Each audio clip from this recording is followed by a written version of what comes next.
Vous avez beaucoup dansé. Vous restez assis, on va lire la parole de Dieu. Mwatambye cyane, reka mugume mwicaye dusome ijambo ry'Imana.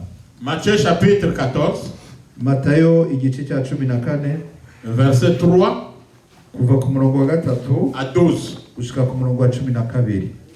Je voudrais que vous prêtez vraiment de l'attention sur cette parole, Ndashaka mutega amatwi cyane kuri iri jambo que vous puissiez bien la comprendre.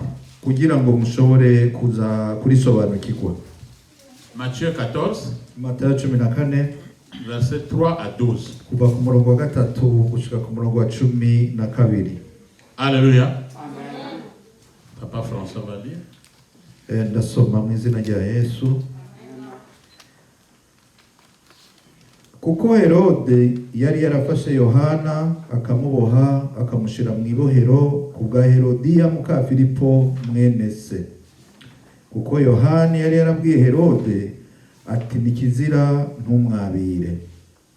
Agomba kumwica ariko atinya abantu kuko bamwiyumvira ko ari umuntu avugishwa n'Imana. Umunsi wo kwibutsa ukuvuka kwa Herode ushitse, umukobwa wa Herodiya atambira hagati ya bose anezereza Herode, nico catumye amwemerera amurahiye kwamuha ico yomusaba cose. Nawe amaze koshwa na nyina ati mpera ngaha kumubehe umutwe Yohana umubatizi. Buno umwami arijirwa, ariko kubwazandahiro no kubw'abasangira nawe abwiriza ko bawumuha. Atuma mu ibohero ngo bace izosi Yohana, bazana umutwe ku kibehe bawuha wa mwigeme awushira nyina. Abigisha biwe baraza bajana ikiziga baragihamba, maze baja kubikira Yesu. Amen. Est-ce que nous pouvons dire Amen? Amen. Mbese twavuga ngo amina. Le thème d'aujourd'hui, Umutwe w'amajambo w'uno munsi je l'ai intitulé nawise Ninde arondera umutwe wawe. Ninde arondera umutwe wawe. Qui cherche ta tête? ninde arondera umutwe wawe. Alléluia. Amen. Alléluia. Amen. On demande pas à ton ami qui est à côté qui cherche ta tête. Baza mugenzi wawe ari iruhande yawe ati ninde arondera umutwe wawe.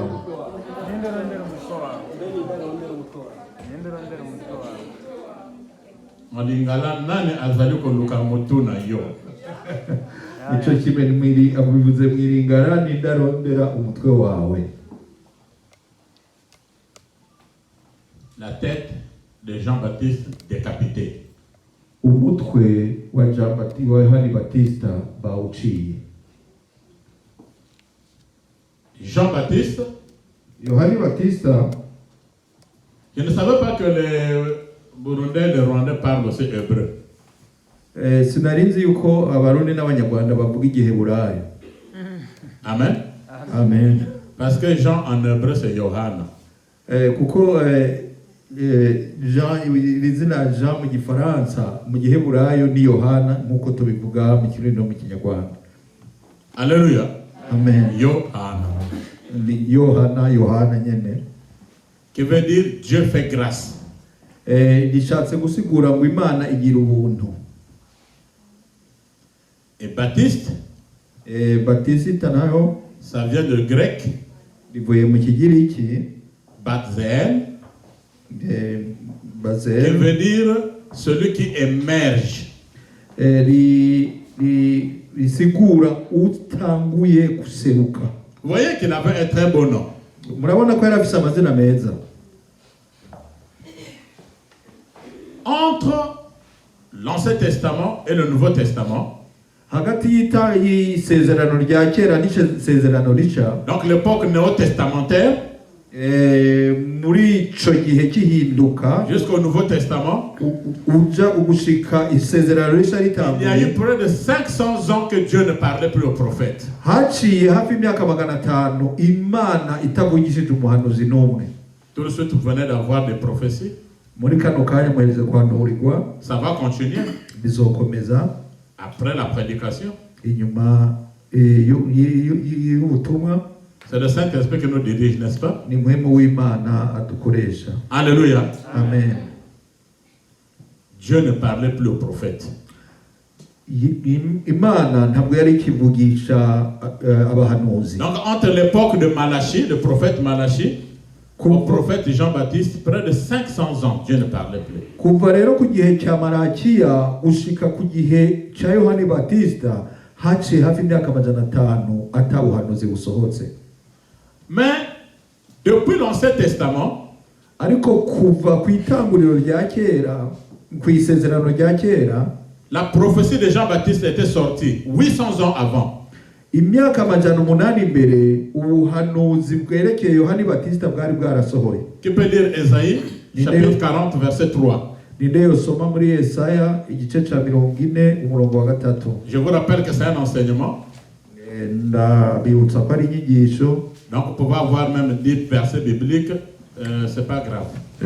Nitwavuga imirongo myinshi ntibatangaze. Mais je voulais seulement que vous soyez rapide dans la lecture. Ahubwo mwandike kandi cyane cyane mwihute mu gusoma. Ésaïe 40 verset 3. Yesaya 40 igice cya 3 umurongo wa 3. Dusome Yesaya igice 40 ku murongo wa 3. Turasoma mu izina rya Yesu. Nimwumve ijwi ry'urangurura ngo nimutunganyirize Uwiteka inzira mu butayu. Mugororere Imana yacu inzira nyabagendwa mu bidaturwa. Amen. Amen. C'est-à-dire que il devait avoir un messager qui devait préparer l'arrivée du Seigneur, n'est-ce pas? Haravuga yuko hazoba intumwa izoza gutegura inzira y'umwami. De même, vous allez lire à la maison dans Malachie chapitre 3, le verset 1. Malachie 3, 1. Muze gusomera no muhira muri Malakiya igice cya 3 umurongo wa 1. Ça dit la même chose. Nawo uvuga nk'ivyo. Vous voyez, même la naissance de Jean-Baptiste a été prophétisée.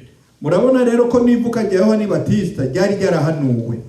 Dans l'évangile de Marc, mu gitabo cya Mariko, le chapitre 1, verset jusqu'à le verset 1 à 8, Marc 1, 1 à 8, igice cya mbere kuva ku murongo wa 1 gushika ku 8, vous allez lire aussi à la maison. naho mu bisomere muhira. Vous allez voir comment est-ce que Marc présente Jean-Baptiste, comment est-ce qu'il commence avec l'évangile. Il commence à parler déjà de Jean-Baptiste. Dès le premier verset. Murabona ukugene Mariko kuva ku murongo wa 1 atangura avuga Yohani Batista. Il lui décrit comme une personne qui devait venir préparer le chemin du Seigneur. Amuvuga nk'umuntu azoza gutegura inzira y'umukiza. Il décrit même les habits qu'il portait, Aravuga n'impuzu yari yambaye, même la nourriture qu'il mangeait. akavuga n'indya yarya. Alléluia. Amen. La Bible dit que Jean-Baptiste était vêtu d'une robe ou d'un manteau couvert de poils. Jambo ry'Imana ritubwira yuko Yohani Batista yari yambaye impuzu iriko ubwoyi. Autour de ses reins était attachée une ceinture. Kandi ko hagati yari yashizeko n'umusipi. Pourquoi une ceinture? Kubera icyo umusipi? Parce qu'il prêchait dans le désert. Kubera yuko yigishiriza mu bugaragwa. Donc quand il devait avoir le coup de vent, la ceinture devait soutenir bien sa robe qu'il avait portée ou le manteau qu'il portait. Kubera yuko umuyagudu uje wa musipi wategezwa kugumya impuzu ntiziduke. La Bible dit encore qu'il se nourrissait de sauterelles et du miel. Jambo ry'Imana isubira rikatubwira ko yarya inzige n'ubuki. Qui peut nous lire Lévitique? Ninde dusomera mu Balewi chapitre 11 verset 21 à 22. Lévitique 11 21 à 22. Igice cya 11 umurongo wa 22. Lévitique 11 21 à 22. Mu Balewi igice cya 11 umurongo wa 21 n'umurongo wa 22. turasoma mu izina rya Yesu Abaremi igice cya 11 umurongo wa 24 na 22. Amen. Amen. Ariko ibi mwemererwa kubirya. Kubirya c'est la nourriture. Mwemererwa kubirya. Mu byigenza byose bigira amababa bikagenza amaguru ane, ibigira amaguru maremare ahinye yerekeje imbere ngo biyatarukishe hasi. 22. Ibi nibyo mwemererwa kurya: inzige n'ibindi bimeze nkazo byitwa solamu na hagori na hagabu nk'uko amoko yabyo ari. Seulement 22. N'est-ce pas qu'il y a des sauterelles? Alléluia. Amen. Vous voyez, donc il y a des nourritures que Dieu demandait même aux gens de manger. Hari indya rero Imana yasaba n'abantu kurya. Pendant que vous mangez la viande de vache chez vous, Jean-Baptiste mangeait des sauterelles. Mu mwanya mwe muri ko murarya inyama z'inka muhira, Yohani Batista we yarya inyama z'inzige. Les sauterelles, c'est comme, on peut dire, c'est une nourriture saine. Rero ni indya dushobora kuvuga nk'indya yejejwe. Aujourd'hui, si vous allez dans des restaurants, vous allez voir des plats de sauterelles qu'on entend de manger. Iyo mugiye mu ntuze mu maresitora mu mahoteli ya kizungu muratubona tujya tuntu inzige mwese murazizi cyane izo bita isenene utuntu mwene tujya dutaragurika. Si vous venez chez moi, si je vous présente le plat, ne faites pas attention, ne regardez pas, peut-être que le pasteur mange les sauterelles, je n'en mange pas s'il vous plaît. Ariko nimwazi wanje ntimuze nkabagaburira ntimuze mutangura kuraba ko muhava musanga mwinzige nanjye nazo neza. Et la Bible dit qu'il se nourrissait du miel, le miel pur. Kandi ijambo ry'Imana yatubwira ko yarya ubuki. Le miel a des substances. Le miel donne la force, le miel donne l'énergie, le miel donne l'intelligence, le miel donne la bonne santé. Rero ubuki butanga imbaraga, butanga ubwenge, butanga n'amagara meza. Même les enfants d'Israël certainement se nourrissaient de miel. N'abana ba Isirayeli hari igihe babayeho batunzwe n'ubuki. Deutéronome 32:13. Vous allez lire chez vous. Gusubira mu byagezwe 32. Deutéronome 32 verset 13. 32. Les enfants d'Israël se nourrissaient de miel. 13.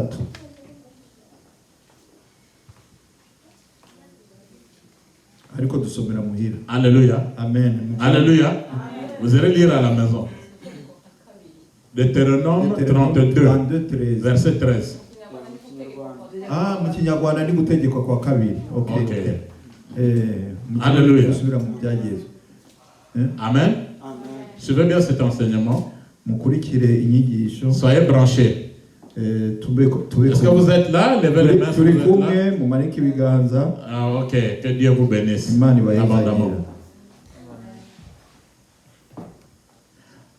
Celui qui prépare le chemin, utegura inzira, c'est comme quand le président voyage. Ni nk'iyo umukuru w'igihugu agira afata urugendo. Il y a toujours des chargés de mission qui vont préparer le voyage du président, n'est-ce pas? Hariho rero abafise ako kazi babanza kuja gutegura urugendo rw'umukuru w'igihugu. Mais dès lors que le président arrive, le chargé de mission se met derrière le président. Ariko iyo president amaze kuhashika umwe yaja gutegura acaza akaja inyuma ya president. Première erreur de Jean-Baptiste. Niryo kosa rya mbere Yohana Batiste yakoze. Est-ce que vous me suivez? Parce qu'on lui avait dit de préparer le chemin du Seigneur, juste préparer, pas ouvrir un ministère. Kubera yuko ntabwo bari bamubwiye ngo agende kugurura ministeri yiwe cyangwa yugurura urusengero rw'igikorwa yugurura igikorwa cyiwe, yari yahawe ubutumwa bwo gutegura inzira gusa. Oui, il était dans le désert. La Bible dit qu'il a eu une voix qui criait dans le désert. Nibyo yari mu bugaragwa, ijambo ry'Imana tubwira ko ari ijwi risemerera mu bugaragwa. J'ai vu un pasteur qui est en train de prêcher. Quand il prêche, il crie. J'ai dit, pourquoi tu cries? Il dit, je crie comme Jean-Baptiste. Rero nabonye umukozi w'Imana ariko aravuga ubutumwa agasemerera cyane, hanyuma ndamubaza ni kubera icyo urinda gusemerera cyane, ambwira ngo shaka kubikora nka Yohani Batiste. Mais je lui ai dit, mais Jean-Baptiste, il criait dans le temple, il dit non. Il avait le micro, il dit non, il criait où? Dans le désert. Mais c'est normal qu'il crie dans le désert, puisqu'il n'a pas de micro. ndamubaza none Yohani Batista yari mu rusengero atoya yari afise mikro atoya wewe uri mu rusengero ufise na mikro wewe birumvikana ko yategerezwa gusemerera kuko yari mu bugaragwa. La Bible dit que des foules et des foules se déplaçaient. Ijambo ry'Imana ritubwira yuko abantu benshi cyane bamuzako. Comme il n'avait pas de micro ni mégaphone, kubera yuko ata mikoro yari afise atana ya muzindaro mais il était content de crier fort yategerezwa gusemerera pour que le message parte loin. kugira ngo ashobore kumvisha n'abari. Voilà le but des cris de Jean-Baptiste. Nico gituma Yohani Batista yasemerera. Mais il avait un seul message: repentez-vous. Mugabo yari afise ubutumwa bumwe mwihane. Le message de la repentance. Ubutumwa bwo kwihana. La Bible dit que presque tout Israël courait vers Jean-Baptiste et partait confesser leurs péchés. Rero ijambo ry'Imana tubwira kandi yuko Israeli nka yose biruka bagana Yohani Batista kugira ngo bihane ibyaha. Ok, c'est bien. Et il baptisait les gens. Nivyo ni vyiza yarabatiza. Même Jésus-Christ a été baptisé par lui. Na Yesu Kristo yabatijwe nawe. Mais dès lors que Jésus-Christ commence le ministère, en principe, lui, il devait se taire et se mettre derrière Jésus. Ariko kuva Yesu atangwe kuvuga nawe ubutumwa Yohani Batista yategezwa kunuma akaje nyuma ya Yesu. Alléluia. Amen. Alléluia. Amen. Vous savez que les gens dans le temps, ils pouvaient mourir par crucifixion. Murabizi ko muri ico gihe abantu bashobora kwicwa babambwe par lapidation canke babateye amabuye ou on décapitait la tête. Canke bakabaca umutwe. Paul est mort comme ça, on avait décapité la tête. Paulo nawe bamuciye umutwe. Alléluia. Ninde arondera umutwe wawe. Qui cherche ta tête aujourd'hui. Ninde arondera umutwe wawe no munsi. Si nous regardons bien, si on coupe à une personne une jambe, on peut lui mettre une jambe artificielle. Turavye neza umuntu bamuciye ukuguru bashobora kumushirirako ukundi kw'igiti. Si on le coupe le bras, on peut lui mettre un bras artificiel. Canke banamuciye n'ukuboko baramushirako prothèse. On peut mettre même un œil artificiel. Mbere n'ijisho barashobora kugushirako ijisho ry'icurano. Mais est-ce qu'on peut te changer la tête? No, umutwe nawo barashobora kugushirirako wa prothèse. Alléluia. Amen. Alléluia. Amen. Imaginez qu'une personne s'avance devant toi. Wiyumvira umuntu ko ariko araza akugana. Elle s'avance et elle n'a pas de tête. Akaza adafise umutwe. Je crois que je vais courir même plus que l'avion. Uzokwiruka gusumba indege. Et pour ceux qui tombent en transe, qui parlent en langue, mais la personne avance sans tête. C'est un démon. Asha nuwo bavuga indimi hakaza umuntu adafise umutwe. Naho yo bameze gute wo kwiruka tu. Et le diable en profite justement de écraser les têtes des gens. Ni naho Satani ahera mu kumena umutwe cyane gutsindagira imitwe y'abantu. Dieu avait dit à Ève, à la femme, que la femme écrasera la tête du serpent et le serpent va le mordre sur son talon. Donc écraser la tête du serpent aujourd'hui même. Imana rero yabwiye Eva ati uzokandagira umutwe w'inzoka nayo izokurya ku kirenge. Rero namwe mutangure mukandagire umutwe w'inzoka uno munsi. Vous savez comment est-ce qu'on amenait les esclaves? On les mettait les chaînes au cou. Muzi ukugene batwara abaretwa imbata bamandi batwara abanyafrika batwara muri Amerika babatwara bababoshe kwizo. Et on les tirait. Bakagenda babakwega. Mais un coup qu'on tire, il peut pas relever sa tête, c'est-à-dire qu'il marchait les têtes courbées. None izosi bariko barakwega ntabwo rishobora kuhindukira ngo rigororoke ritumbere nukuvuga rigenda ryunamitse umutwe. Aujourd'hui ces cordes là doivent se couper. Uno munsi iyo migozi itegerezwa gucika.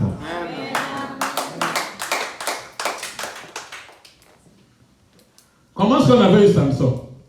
Ni gute bashikiriye Samsoni? La Bible dit que Delilah avait pris Samson et puis le dompta. Mais non, il ne pouvait pas soulever Samson et le mettre sur ses cuisses. C'est-à-dire que c'est la tête de Samson qu'on avait mis sur les cuisses de Dalila. Quelle caresse? Je me demande cette caresse était comment. rero ni gute Samsoni yafashwe?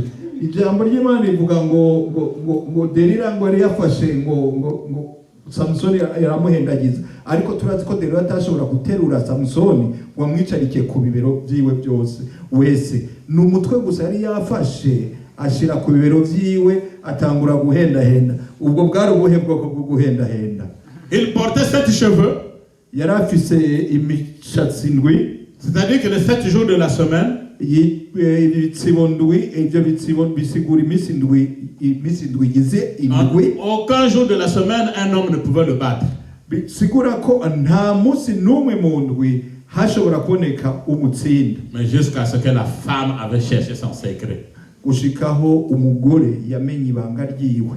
Elle prit sa tête Afata umutwe wiwe, et la mettait sur ses cuisses. awushira ku matako yiwe. Caressa Samson. Ah, ça c'est un sommeil que je ne comprends jamais. C'est plus que de l'anesthésie, hein. Et Samson a dormi. Atangura kumubembereza gushikaho Samsoni anezerwa, gushikaho sindatahura iryo tiro ku mugabo nka Samsoni. Jusqu'à ce qu'on est venu l'enlever de cette cheveux et la force était finie. Gushikaho bamukura bashika bakamumana wa mushatsi, imbaraga zirarangira. C'est comme ça que le diable travaille. Niko Satani akora. C'est-à-dire qu'il va commencer à lancer des flèches sur toi et tu rêves mal. Toi qui rêvais bien, les rêves deviennent n'importe comment. Le diable est en train de te rechercher. C'est ce qu'on appelle des réclamations familiales. Rero Satani atangura gutera imyambi, wewe wari usanzwe urota neza ugatangura kugira indoto mbi. Izo mbi ziva hehe? Ni byawe ni kwa kundi gukwegwa no mu muryango, ibintu byo mu muryango. Je ne peux pas comprendre. Tu es ici en Europe, tu commences à rêver à Brazzaville, tu es dans le quartier de Potopoto, de Wenze, de Mungali. Uri ngaho i Buraya ugatangura kurota muri Brazzaville, mu bice byitwa Potopoto, Mungali.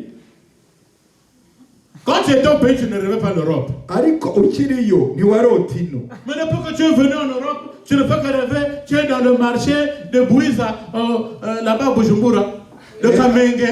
Tu es dans le marché de Buyenzi, avec des sachets de Mukeke, avec les sachets de Ibugali. Tu vas chercher quoi au pays?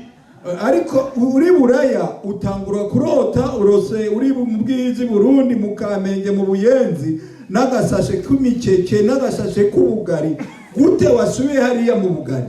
Tu te réveilles là, tu es toujours en Europe. Ah, j'étais au pays. Urikangura nari wacu.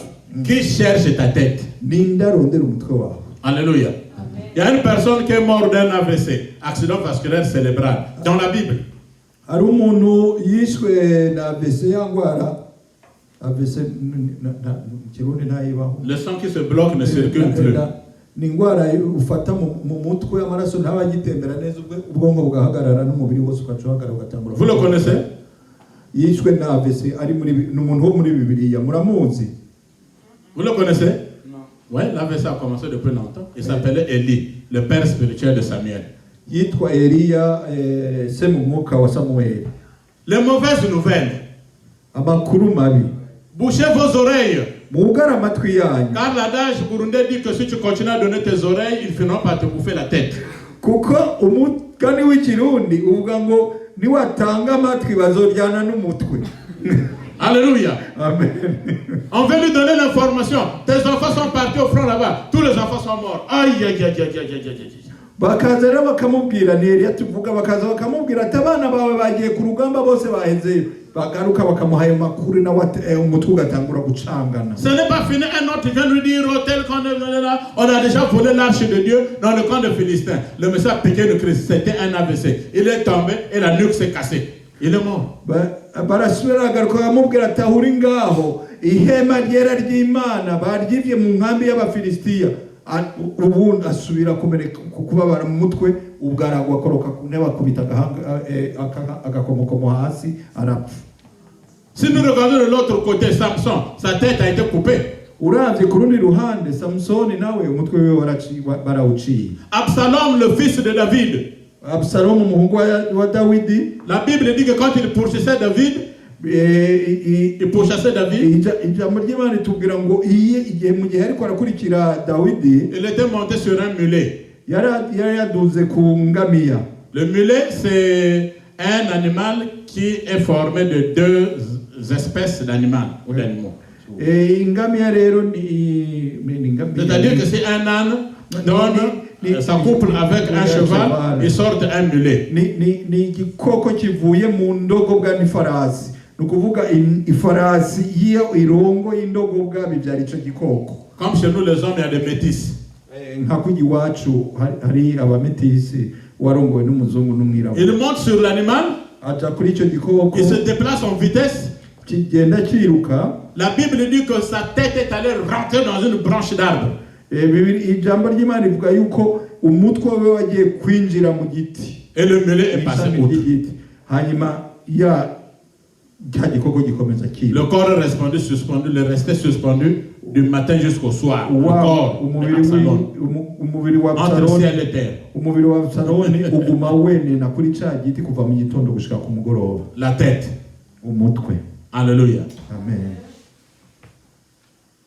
Mais l'histoire ici de Jean-Baptiste, ariko iyi nkuru ngaha Yohani Batista, deuxième erreur, ikosa rya kabiri, qui peut nous lire dans Jean, ninde dusomera muri Yohana chapitre 1, verset 35 à 40. Jean 1, 35 à 40. igice ca mbere kuva ku murongo wa 35 gushika ku murongo wa 40.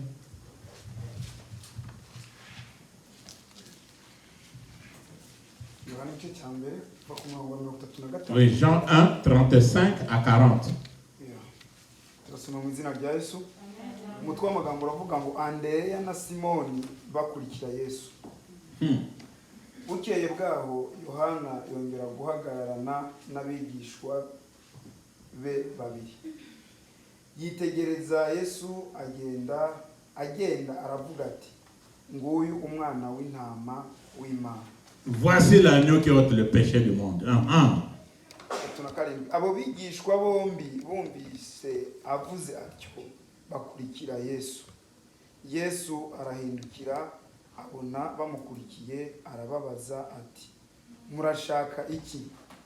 Baramusubiza bati, Rabi, risobanurwa ngo mwigisha, ucumbitse he? Arababwira ati, nimuze murahabona. Barajyana babonaho acumbitse. Hari nk'isaha 10, baherako bamarana nawe umwanya burira 40. Andereya mwene se wa Simoni Petero yari umwe muri abo babiri bumvise Yohana bagakurikira Yesu. Alléluia. Amen. Alléluia. Amen. Il dit à ses disciples, voici l'agneau qui ôte le péché du monde.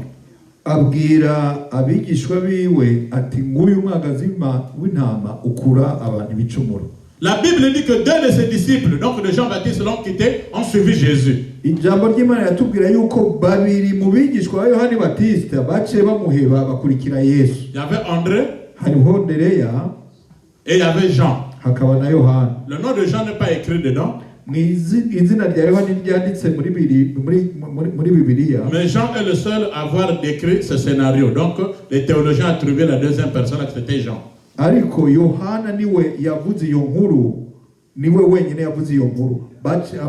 Abize ibyakahise k'ijambo ry'Imana baciye bumva ko ari we yari ahari. Urumva niwe yari kumwe na Andereya. Alléluia. Amen. Il y a beaucoup de gens qui sont comme ça, beaucoup de chrétiens. Ils disent aux autres, allez à l'église, allez prier chez le pasteur, allez. Mais ils sont sur place, ils ne bougent pas, ils sont là, ils envoient les autres. Mais tu vas rater le chemin du ciel. Hari abantu rero bameze gutyo baguma basunikira abandi kuja mu rusengero ati genda kwa pasiteri, genda gusenga, genda, ariko we aricaye mu gatebe ntaja kuja gusenga. Rero we arasunikira abandi mu nzira y'ijuru, ariko we wazoyibura. Quand ses disciples le quittent, lui aussi en principe il devait quitter pour suivre l'agneau qui ôte le péché du monde. Kuri ico gihe rero abo bigishwa biwe bakurikira Yesu, nawe yategerezwa kuca jana nabo agakurikira Yesu, agakurikira umwagazi w'intama ukuri ibicumuro. Bien-aimés dans le Seigneur, bakundwa muri Kristo, pour bien reconnaître un pays, on reconnaît d'abord la tête. Qui est à la tête de votre pays? Si la tête ne marche pas, donc votre pays est vraiment multiplié par 0. kugira ngo umenye ubukomezi bw'igihugu umenya ubukomezi bw'ukirongoye. Usanze wakirongoye ari 0 ataca maze na ca gihugu ntaco kimaze. Et pour cela, vous devez beaucoup prier pour celui que vous avez mis à la tête. Nico gituma Pastor Albert. utegereza gusengera uwo mwashize ku burongozi. C'est celui-là que le diable attaque beaucoup. Niwe wa mbere Satani atera ubwa mbere. Parce que la Bible déclare que le berger sera frappé et les brebis seront dispersées. Kuko ijambo ry'Imana rizovuga ngo hazokubitwa umwungere cyangwa umushumba kugira ngo intama zice ziswiragira. Mais cela n'arrivera pas dans cette église. Ariko ntibizoshika mu izina rya Même pour Yesu. des amis que nous suivons à l'internet, ça n'arrivera pas. N'abadukurikira kuri za internet ntabwo bizeye kuri. Alléluia. Amen. Moi j'ai un secret. Jemfisi wanga Je ne suis pas à la tête de cette église. sindi sije ndongo iri torero. Vous allez vous dire qu'est-ce qui se passe dans la tête du pasteur. Muriko muraza kuvuga ngo biza ngo bimeze gute mu mutwe kwa pasteur Buna. Nous avons la réponse dans Colossiens, Dufise inyishu mu Bakolosayi chapitre 1, verset 18. igice ca mbere umurongo wa 18. Colossiens 1, 18. Bakolosayi igice ca mbere Verset 18. umurongo wa 18. Suivez bien. Mukurikire. some Abakolosayi igice cya mbere ku murongo wa 18. Aravuga ngo niwe mutwe w'umubiri, niwe torero kandi niwe tangiriro, ni imfura yo kuzuka mu bapfuye kugira ngo abe uwa mbere ahebuje byose. Alléluia. Amen. C'est qui est la tête de l'église? Niwe mutwe w'itorero. Qui est la tête de l'église? Ninde umutwe w'itorero. Répondez, qui est la tête de l'église? Ninde mukuru w'iri On torero. acclame pour le Seigneur Reka Jésus-Christ. tumuha amashimwe. Donc quand les gens se battent, non, je suis le responsable de l'église, je suis à la tête de l'église, on n'est pas à la tête de l'église. Celui qui est à la tête de l'église, c'est Jésus-Christ lui-même.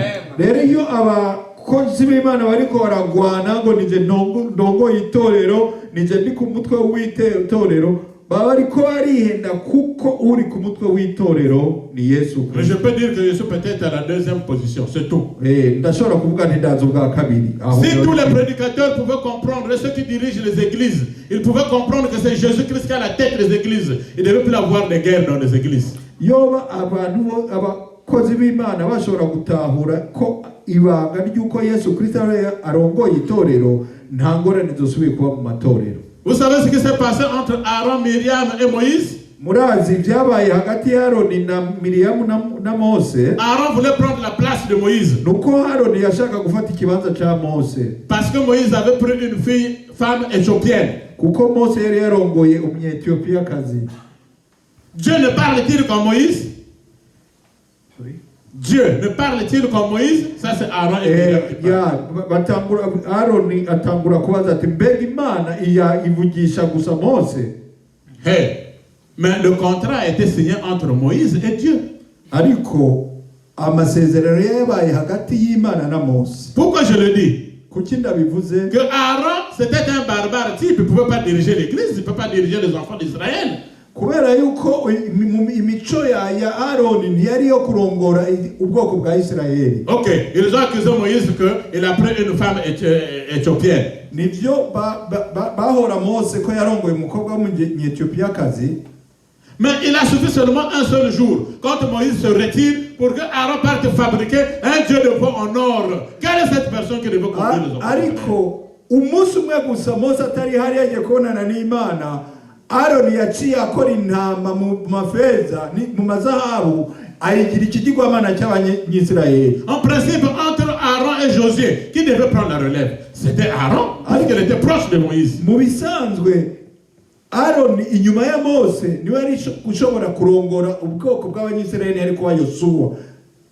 Mais Dieu voit et dit non, celui-là, il est parti me fabriquer un dieu en or, c'est un bandit.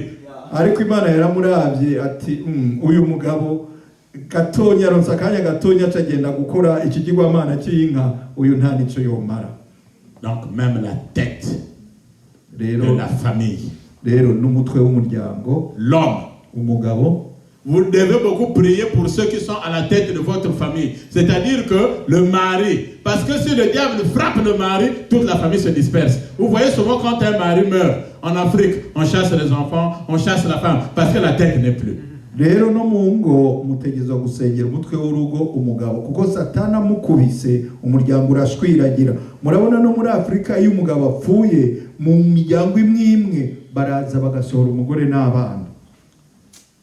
Maintenant on prend Jean-Baptiste, bafata Yohani Batista, quelqu'un que Dieu avait donné une révélation, umuntu Imana yari yahaye ihishurwa, qui peut nous lire Luc chapitre 1, uwo dusomera muri Luka igice cya mbere 13 à 15. kuva ku murongo wa 13. Vous allez voir que Jean-Baptiste n'était pas n'importe qui.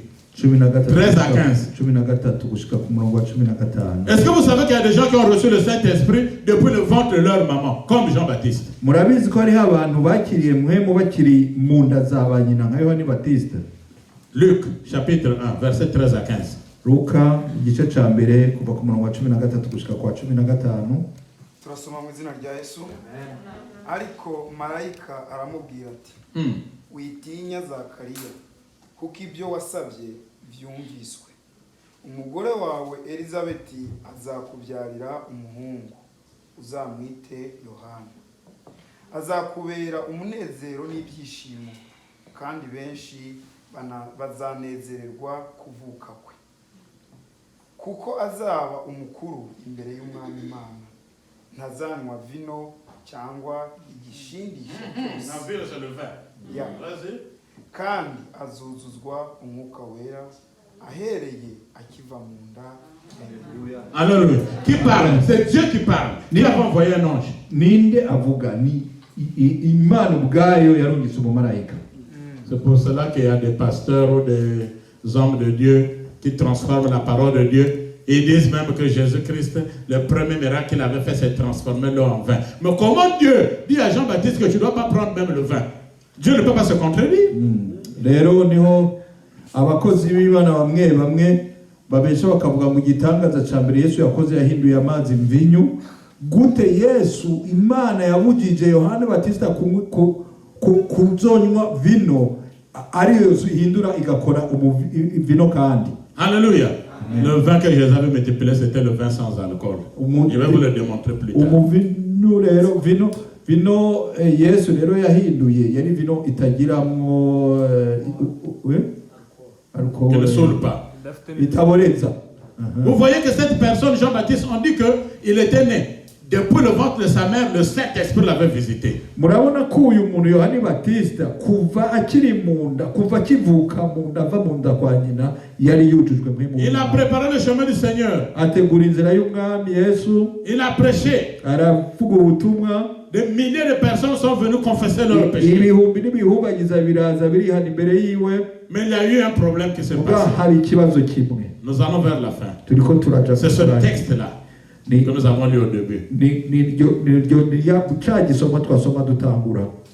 Vous savez que Jésus-Christ a même dit qu'il n'y a pas un enfant qui est né d'une femme qui est plus grand que Jean-Baptiste. Murazi ko Yesu yari yavuze ko atamuntu yabyawe nta mwana yabyawe n'umugore aruta Yohani Batista. Matthieu 11:11. Muri Matayo 11:11. Mais dans Matthieu chapitre 11 toujours, muri uwo murongo nyene muri Matayo 11 verset 2. Muri Matayo 11 umurongo wa 2 à 6 gushika kuri 6. Matthieu 11 2 à 6, tu peux lire. Suivez bien, vous allez comprendre ce qui s'est passé. Troisième erreur de Jean-Baptiste. Matayo ibice 11 ku murongo wa 2. Ariko Yohana yumviye mu nzu y'imbohe ibyo Yesu akora, atuma abigishwa be ko bamuzana bati umubaza. Kasubiremo. Ariko Yohana yumviye mu nzu y'imbohe ibyo Yesu akora, atuma abigishwa be ko bamubaza bati mbese ni wowe wa wundi ukwiriye kuza cyangwa dutegereze undi? Yesu arabasubiza ati nimugende mubwire Yohana ibyo mwumvise n'ibyo mubonye. Impumyi zirahumuka, ibirema biragenda, Amen. ababembe barakira, ibipfamatwi birumva, abapfuye barazurwa, abakene barabwirwa ubutumwa bwiza, kandi hahirwa uwo ibyanjye bitazagusha. Alléluia. Amen. Alléluia. C'est sûr que vous êtes en train de vous dire, oh Jean-Baptiste, oh il avait mal faim. Combien de fois nous sommes en train de renier Jésus-Christ quand nous sommes devant des difficultés? nkumbure muri ko muravuga ngo Yohani Batista yakoze nabi, none tweho ni kangahe tugiye duhakana Yesu Kristo iyo tugeze mu bihe bikomeye. J'ai prié une fois, une année, 2 années, 10 ans, le problème ne s'arrange pas. Quel est ce Dieu-là? Et d'autres abandonnent même Jésus-Christ pour courir vers les féticheurs et les marabouts.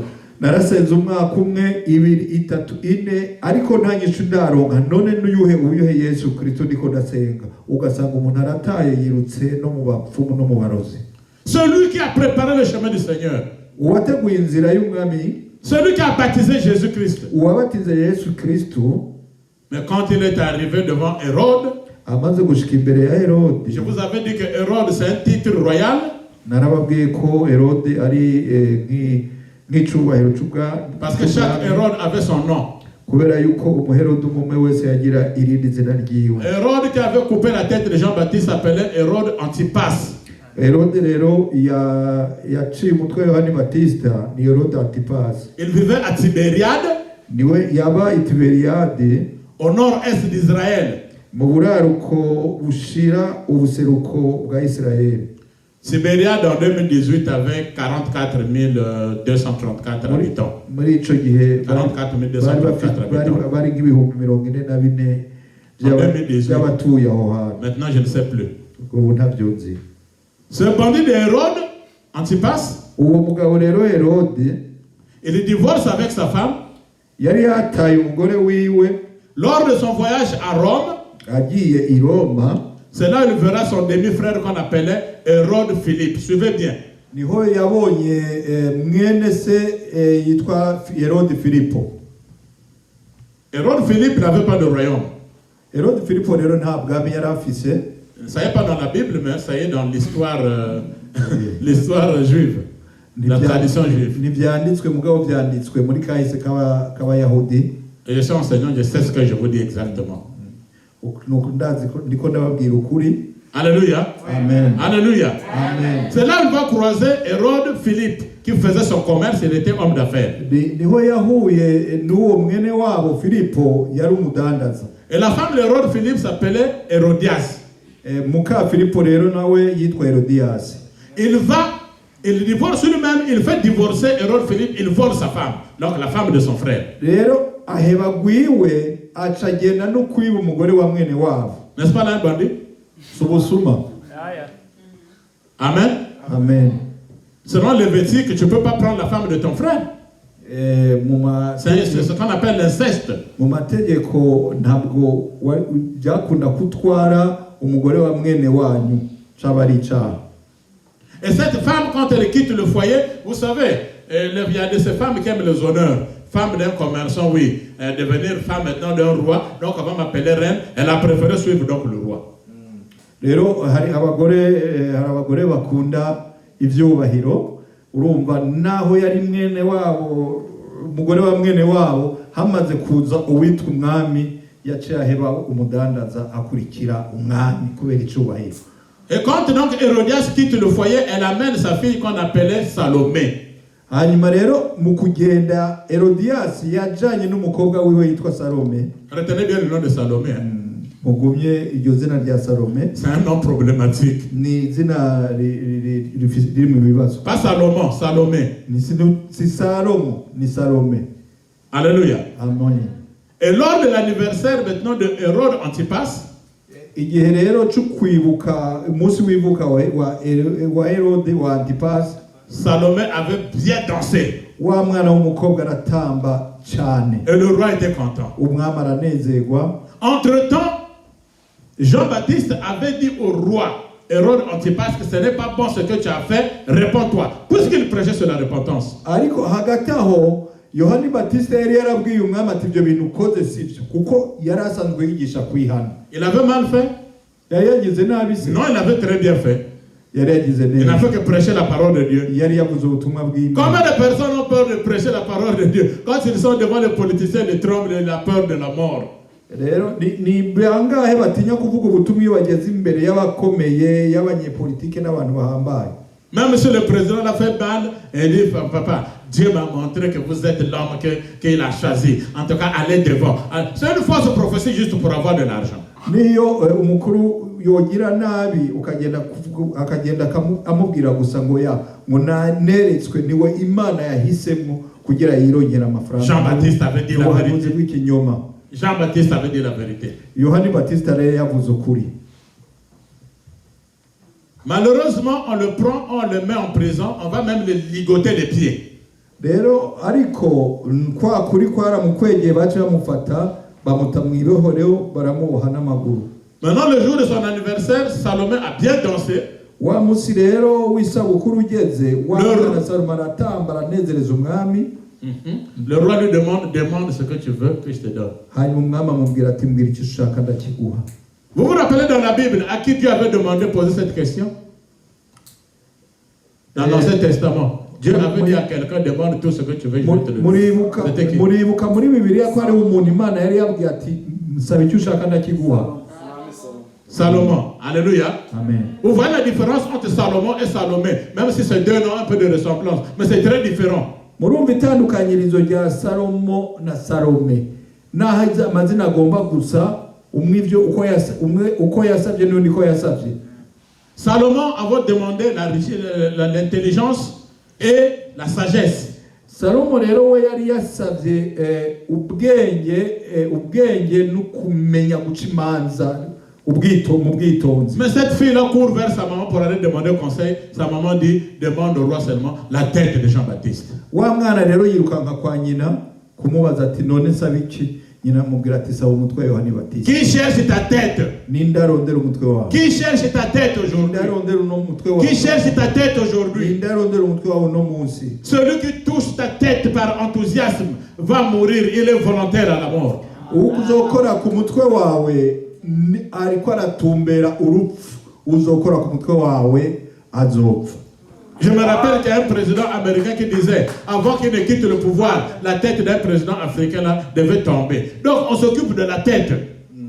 Rero nibuka umukuru w'igihugu wa Amerika yigeze kuvuga ati imbere yuko mpeza ngo mveho hari umutwe w'umupresident wo muri Afrika utegerezwa gukoroka. Quand Dieu dit à Moïse, prends le bâton et jette, le bâton était revenu sur les serpents. Oui ou non? Aho Imana ibwiye Mose ati fata inkoni uterere hasi inkoni iraza guhinduka inzoka. Iyo nkoni yarahindutse inzoka, sivyo none? Maintenant Dieu dit, reprends le bâton. Imana rero abwira Mose ati subira ufate ya nkoni. Mais le bâton était encore un serpent. Mugabo ya nkoni yari ikiri inzoka. Donc Moïse avait tenu la partie de la queue et Dieu s'est occupé de la partie la plus dangereuse, la tête. Alléluia. Rero Mose yafashe umurizo kugira Imana iba ariyo ikora ibikomeye mu gufata ku mutwe ko niwo nicyo gice kigoye. Elle dit, donne-moi la tête de Jean-Baptiste. Wa mukobwa arabwira umwami ati mpa umutwe wa Yohani Batista. On envoyait les gens décapiter sa tête. Barunyika abantu guca umutwe wa Yohani Batista. Et on met la tête sur un plateau. Bashira umutwe we ku mbehe. Je voudrais attirer l'attention des femmes qui sont mariées ici. Nagira benda ndakebura aba mama bubatse ngaha. Alléluia. Amen. Alléluia. Amen. Le mari dit, amène-moi de l'eau. Il prend le verre, elle amène. L'eau est là. Le plateau est fait pour mettre des choses précieuses à une personne qu'on respecte. Alléluia.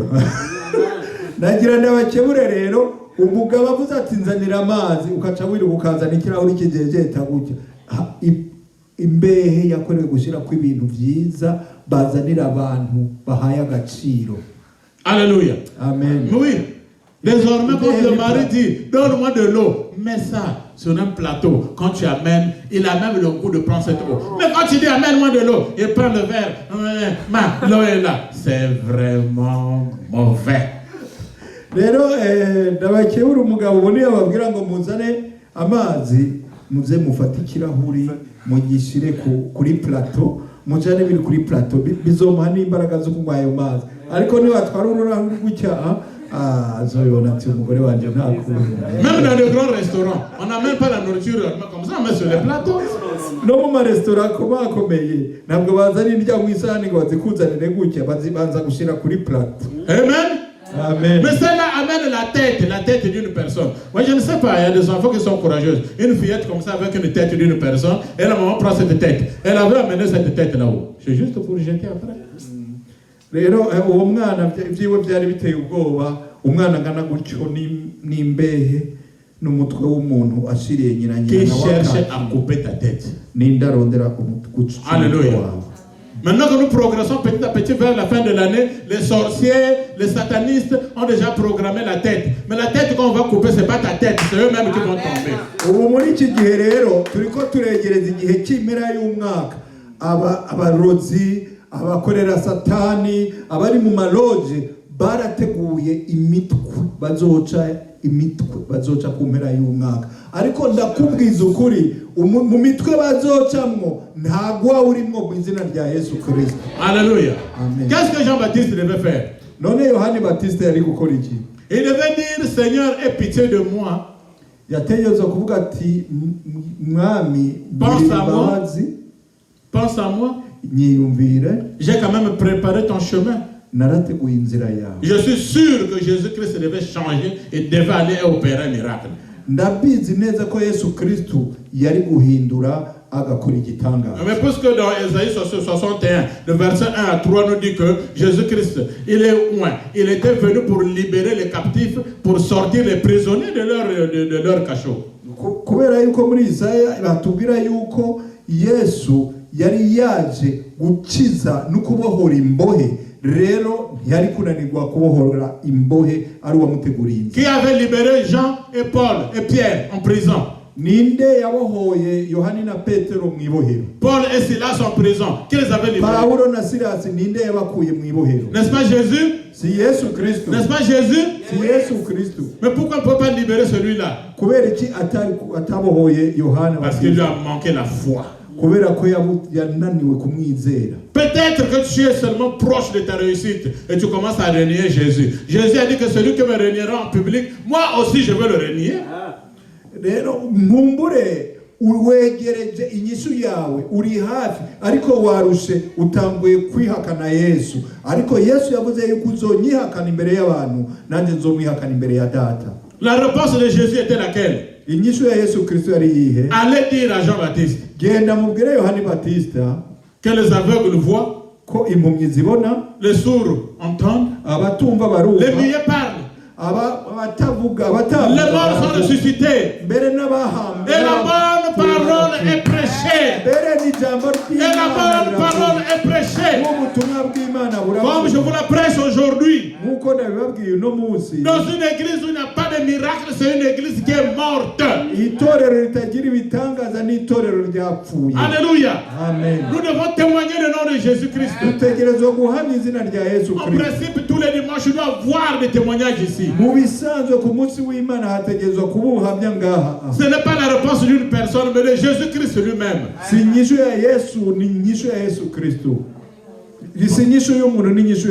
On peut prêcher sur la repentance, mais sur n'importe quel sujet, pourvu que les miracles s'opèrent. Un prédicateur disait que Jean-Baptiste n'a opéré aucun miracle.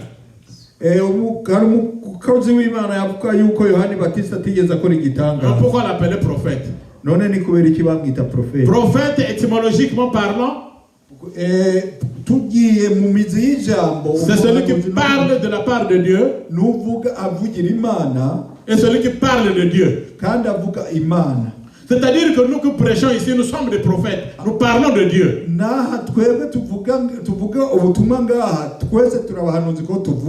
Et si je dis quelque chose de bon sur toi, cela arrivera.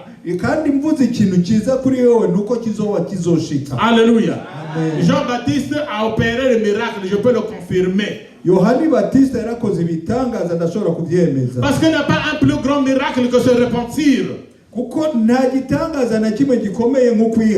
savez combien de fois Dieu est content, Jésus-Christ est dans la joie quand il voit des gens se repentir.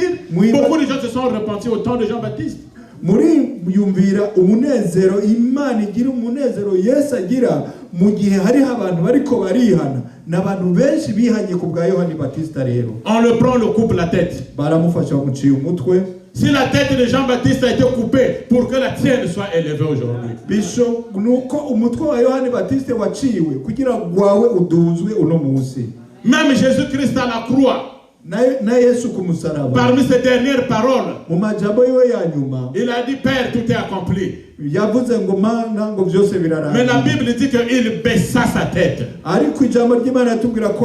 Jésus-Christ avait baissé sa tête, c'est pour que ta tête se relève aujourd'hui. Tu n'as plus à marcher tête basse. Au sortir d'aujourd'hui, marche tête haute. Alléluia. Amen. Alléluia. Alléluia. Tu cherches ta tête. Nous partons à la fin. Deutéronome, chapitre 28, verset 13. Deutéronome 28, 13 nous dit. Deutéronome 28, verset 13. Nous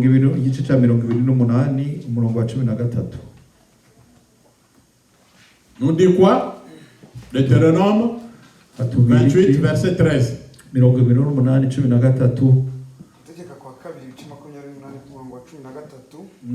Amen. Me dites amen, amen. Encouragez-le qui va lire. Uwiteka azaguhindura umutwe ntazaguhindura umurizo. Uzaba hejuru gusa ntuzaba hasi. Niwumvira amategeko y'Uwiteka Imana yawe ntutegeke uyu Niwumvira amategeko y'Uwiteka Imana yawe ngutegeka uyu munsi akayitondera. Kandi Uwiteka azaguhindura umutwe ntazaguhindura umurizo. Uzaba hejuru gusa ntuzaba hasi. Niwumvira amategeko y'Uwiteka Imana yawe ngutegeka uyu munsi ukayitondera. Alléluia. Alléluia. On acclame pour le Seigneur. Amen. Que Dieu te bénisse, mon frère. Tu seras la tête et non la queue. Tu seras toujours en haut et non en bas. Même quand Jésus-Christ était à la croix, il avait baissé sa tête. Mais ceux qui étaient en bas regardaient. C'est-à-dire que Jésus-Christ était toujours au-dessus d'eux, puisqu'il était perché à la croix. Tu seras la tête et non la queue. Une sœur chez nous, dans l'église, mon papa était pasteur dans un village. En ce temps-là, il est toujours pasteur jusqu'aujourd'hui. À chaque fois qu'un prédicateur venait prêcher, cette sœur-là venait toujours devant. Vous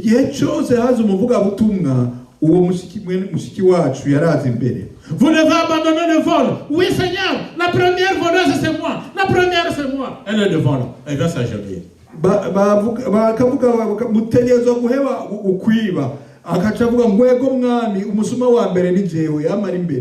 Vous devez laisser la fornication. Oui, Seigneur, la première c'est moi. La première c'est moi.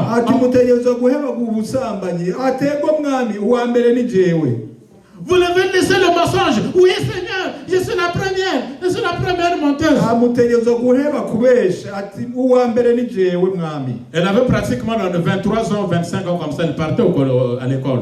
yari afise hagati y'imyaka 23 na 25 yari n'umunyeshuri. Et toutefois qu'elle parlait, il y avait une petite de 10 ans qui l'observait. igihe cyose rero yavuga ivyo hariho umwana w'imyaka 10 yaguma muraba.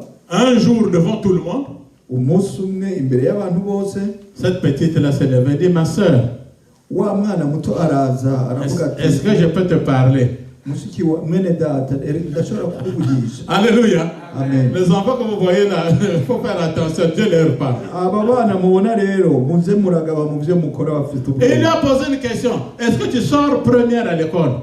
Acaramubaza ati none wewe mwishuri uwa mbere. Elle dit, ah bon, c'est un peu difficile, hein? Aravuga ngo mubyo biragoye. Mais il dit, pourquoi tu es toujours première dans le péché? Première. Commence à devenir première dans de bonnes choses. hanyuma aramubwira ngo ni kubera iki uwa mbere mu cyaha ngo ubusambanyi uwa mbere kwiba uwa mbere ngo tangurwe rero ngo ureke kuba uwa mbere mu bibi gusa ube n'uwa mbere mu byiza. C'était la repentance de cette sœur-là ce jour-là. wari umunsi wo kwihana k'uwo mukobwa. Alléluia. Amen. Soyez premiers ou premières dans toutes les situations, les bonnes situations. amamura aba mbere rero mu bintu byiza muba aba mbere mu byiza. Que ceux qui partent à l'école soyez les premiers. uja ku ishure nabo uwa mbere. Que ceux qui partent au travail soyez le premier travailleur. uja ku kazi abo uwa mbere mu bakozi. Soyez toutefois premier et non le dernier. Car notre Seigneur est la tête et non la queue. mube mwame muri aba mbere nimwigire mu abanyuma kuko umwami wacu n'umutwe ntabwo ari umurizo. À vous qui priez, ne donnez jamais vos têtes à n'importe quel pasteur. C'est un conseil que je vous donne. mwebwe musenga ndabinginze imitwe yanyu ntimuyihereze abapasiteri abari bo bose. Alléluia. Amen. Il faut avoir confiance à votre pasteur. mubanze mwizere muri uwo mupasiteri abasengera. Les étoiles des militaires, on les met sur les épaules.